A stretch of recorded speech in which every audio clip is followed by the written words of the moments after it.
الرحمن الدقناوي شابا هادئ الطباع معروفا بحسن خلقه بين أهله وأصدقائه، يعمل نجارا في قرية السيالة بمحافظة دمياط. في يوم مأساوي لا ينسى توجه عبد الرحمن البالغ من العمر 17 عاما إلى ورشة النجارة التي يعمل بها دون أن يدرك أن هذا اليوم سيكون الأخير في حياته.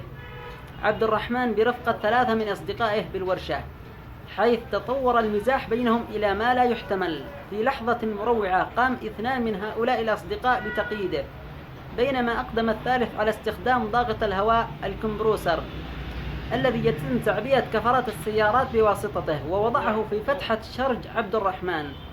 أدى هذا الاعتداء الوحشي إلى إصابة مميتة، إذ انفجرت أمعاؤه مما أسفر عن تهتك شديد.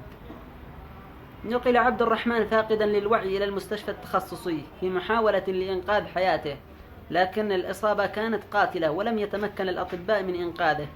رحل عبد الرحمن تاركا وراءه صدمة وحزنا عميقين لدى عائلته والمجتمع.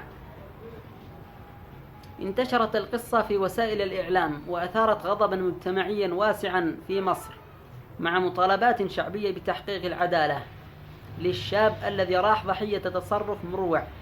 من جهتها سارعت السلطات الأمنية إلى القبض على المتهمين ال3، وبدأت الإجراءات القانونية لمحاسبتهم على فعلتهم الشنيعة.